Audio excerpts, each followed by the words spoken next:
Bonjour à toutes et à tous et bienvenue dans cette vidéo concernant évidemment la liste des Bleus qui joueront contre l'Angleterre dans quelques jours qu'on suivra sur la chaîne. D'ailleurs n'hésitez pas à répondre au sondage que j'ai mis dans l'onglet communauté de la chaîne. Voilà pour savoir quel sera votre pronostic sur le match. N'hésitez pas à liker et à vous abonner également si vous aimez le contenu concernant le football féminin en général, la chaîne en général et l'équipe de France féminine. Merci beaucoup, on est bientôt aux 170 abonnés. Cela étant dit, on part évidemment pour revenir sur cette équipe de France sélectionnée par Hervé Renard il y a quelques jours. Il y a quelques petites choses à dire, je vais quand même essayer de ne pas faire une vidéo trop longue. Après tout, alors au niveau des gardiennes, j'avais déjà prévu d'avoir ce trio que l'on connaît assez bien dans notre équipe de France, donc c'est-à-dire Pauline Perromagnan, Constance Picot et Solène Durand. Alors la question a été posée à Hervé Renard de la numéro 1. Qui était la numéro 1 dans ces gardiennes? Et puis a priori c'est Pauline Perromagnan qui reste numéro 1 si j'ai bien tout compris. Et pour être honnête, c'est assez logique, hein, c'est la meilleure des trois sur sa ligne. Après j'ai plus confiance en Constance Picot, notamment sur le jeu aérien et sur les relances. Maintenant, Pauline Perromagnan a eu une bonne progression sur les coups de pied arrêtés, notamment où elle sort un peu plus. Mais vraiment, c'est une joueuse qui doit encore progresser, notamment dans son jeu au pied, mais qui n'hésite pas à vraiment nous sortir de très grands arrêts, de très grands matchs. Et c'est tant mieux pour notre équipe de France. On part directement sur les défenseurs, on passe aux défenseurs. Donc Wendy Renard, Maëlle Lacrar, Selma Bacha, F. Périssé, Lisa de Almeida, Estelle Cascarino, Tiniba Samoura et Sakina Karchaoui. Alors évidemment il y a des joueuses en qui, on va dire, il y a des titulaires pour moi indiscutables, que sont Wendy Renard notamment, ou encore pour être très honnête, Selma Bacha et Estelle Cascarino. Parce qu'il y a des joueuses qui sont parfois un peu plus inconstantes, je pense à Elisa de Almeida, capable de très grands matchs avec le Paris Saint-Germain. Comme les matchs qu'elle avait fait contre l'Olympique Lyonnais. Et puis des matchs moyens, voire moyen-moins contre l'Espagne, on s'en souvient malheureusement. En Ligue des Nations, c'est une joueuse qui marche à la confiance, qui parfois se fait avoir avec des ballons dans le dos notamment, qui manque parfois de vigilance, mais on peut pas lui enlever sa combativité. C'est en ça qu'elle est vraiment extrêmement intéressante, Elisa de Almeida. Et puis sa qualité de projection vers l'avant aussi. Je parle d'Elisa de Almeida, je pourrais aussi parler d'F. Périssé, qui à Chelsea n'est pas toujours titulaire, qui en équipe de France l'est de moins en moins, la concurrence est rude, face à notamment une Maëlle Lacrar qui avait fait une excellente Coupe du Monde. Et ce sont donc des joueuses qui sont peut-être... voilà, des joueuses qui sont sur le papier titulaire, mais qui ne sont pas forcément sûres de nous offrir des matchs sereins, malheureusement. C'est des joueuses que j'aime beaucoup. Mais on en parlera sur ma compo type. Je suis très content de voir F. Périssé en équipe de France. Ou même Maëlle Lacrar en équipe de France. Et encore une fois Elisa de Almeida qui fait une bonne fin de saison avec le PSG. Mais c'est des joueuses qui manquent un peu de constance. Il manque Gridge, Nbok qui va beaucoup nous manquer. À mon avis contre l'Angleterre. Mais on a des joueuses de talent. On a notamment Sakina Karchaoui qui revient fort avec le Paris Saint-Germain. On en parlera un petit peu plus tard.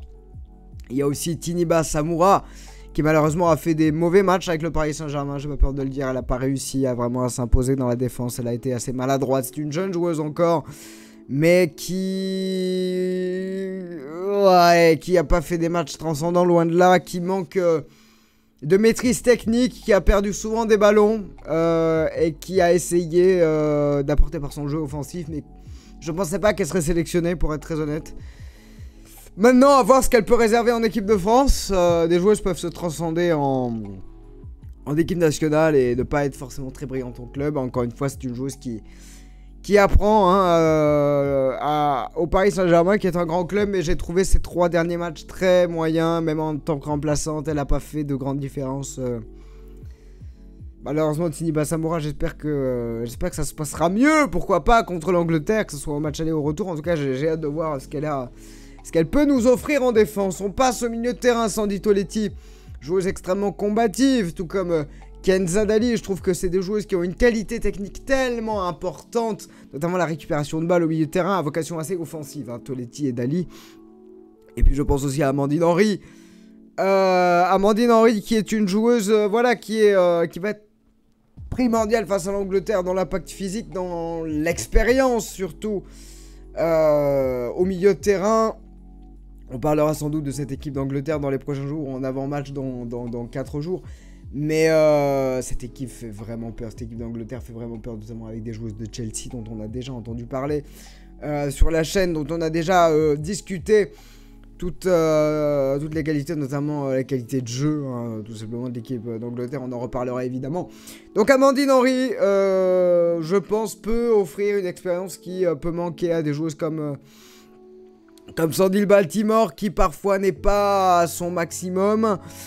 Je trouve qu'au Paris Saint-Germain, elle n'a pas retrouvé son niveau en termes d'efficacité. Pour autant, je trouve que techniquement, elle est revenue à son meilleur niveau, capable de se retourner dans des petits espaces, éliminer et s'ouvrir des possibilités de passes intéressantes, notamment de passes longues. Mais c'est un petit peu à l'image de Karchaoui, à l'image des Parisiennes en général. Alors, je trouve que cette équipe de Paris manque de simplicité dans le jeu. Joue parfois trop compliqué. Sakina Karchaoui dribble parfois trop.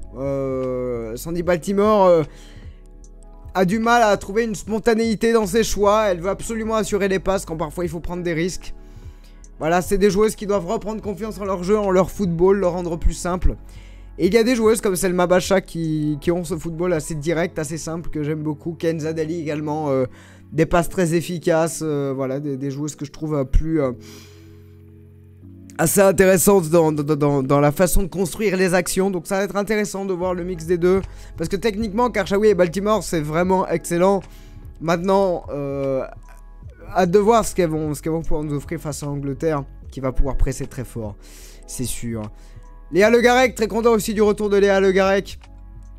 Parce que c'est une joueuse qui avait pas mal apporté en équipe de France. Et il y a une absente. Alors, je vais parler de Grace Guillero juste après pour laquelle j'ai pas mal d'éloges à faire, notamment au vu de son dernier match avec le Paris Saint-Germain qui était vraiment gargantuesque. C'était fou.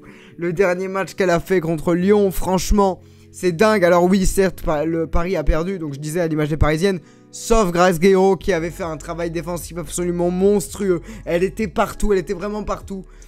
C'était impressionnant ce qu'a fait Grace Guillero il y a une semaine déjà. Mais pour revenir évidemment sur le cas Amel Majri, qui a soulevé pas mal de questions auxquelles Hervé Renard a répondu que elle était une joueuse à vocation offensive. Elle la considérait comme une attaquante. Et il y a beaucoup de concurrence en attaque, on le voit hein, sur la liste. Et donc, il fallait faire des choix, avait-il dit.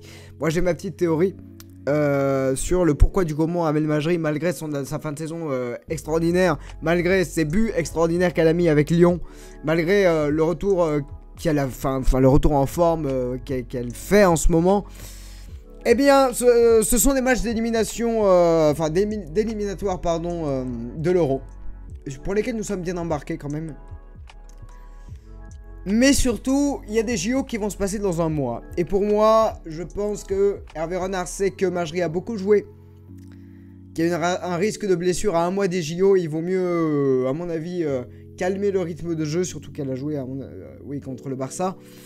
Il y a quelques jours, malheureusement, j'ai pas pu vous commenter le match et j'ai pas fait débrief. Je suis désolé, mais ouais, c'est compliqué de faire un débrief sur un match que je n'ai pas vu, même avec le résumé. Donc, je préfère ne pas vous faire des débriefs quand je vois pas le match et ne pas dire n'importe quoi.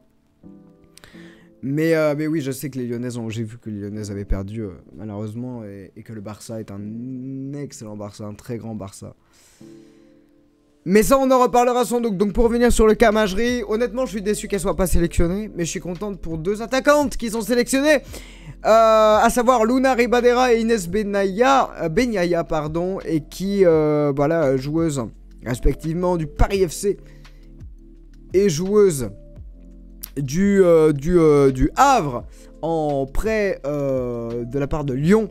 Donc deux jeunes joueuses qui ont beaucoup d'aspects offensifs. Je pense à Ribadera, à sa qualité de conservation de balle, sa qualité de jeu en pivot qui peut faire de la différence. Mais c'est une attaquante hein, qui...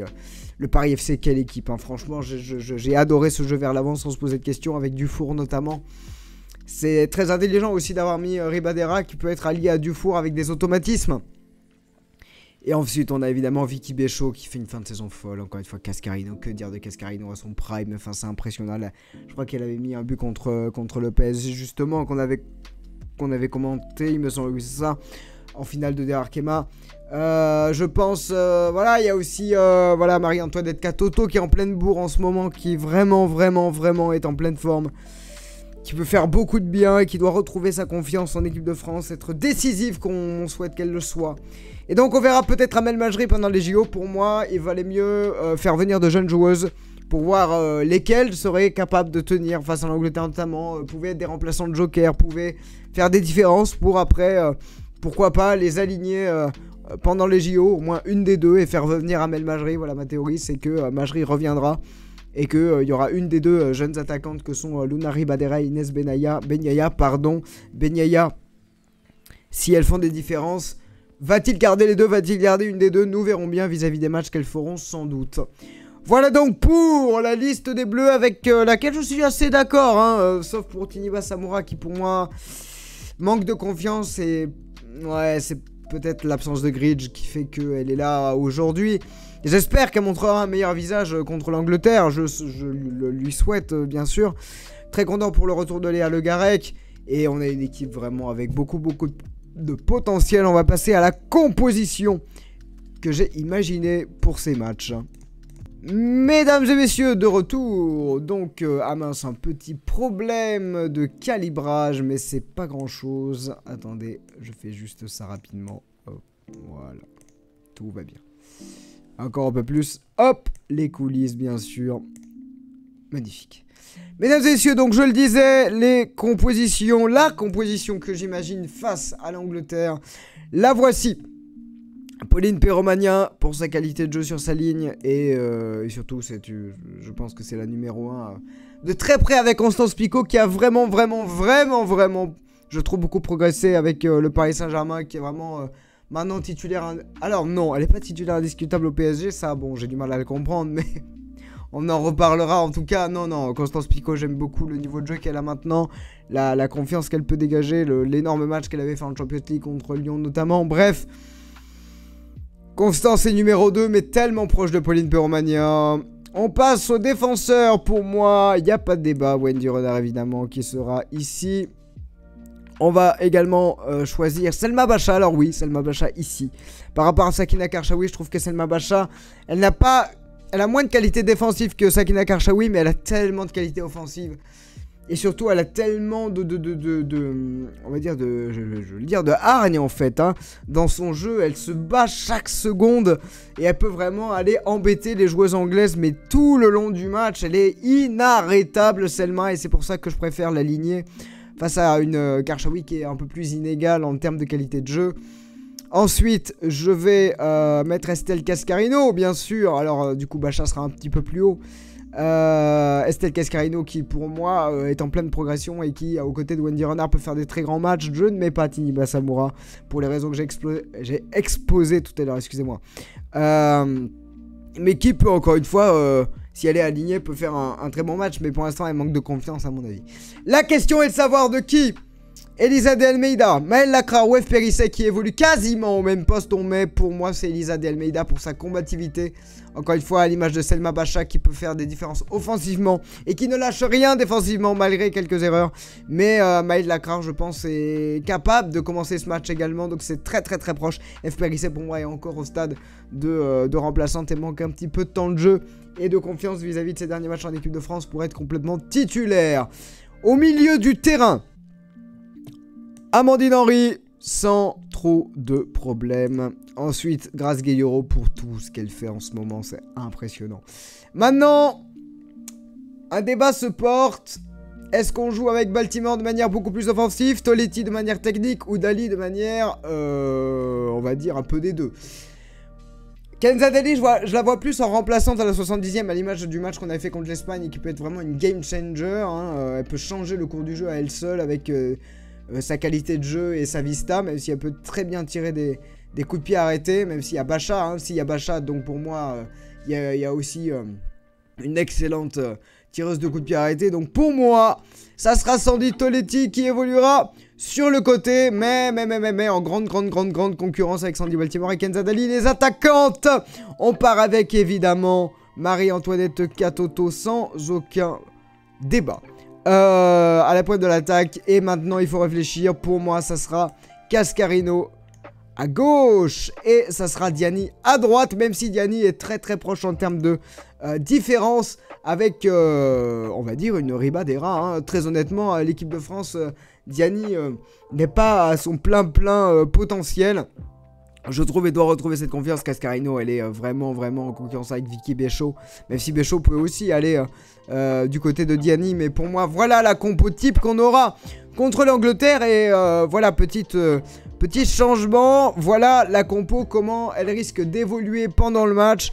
Amandine Henry, un petit peu plus, on va dire, à vocation offensive. Sandy Toletti, un petit peu plus à droite. Toujours à vocation offensive pour laisser l'espace à Gayoro de pouvoir gérer cet espace défensivement. Même si Gayoro a une vocation offensive, je trouve qu'elle a une très bonne qualité de récupération de balles défensive notamment.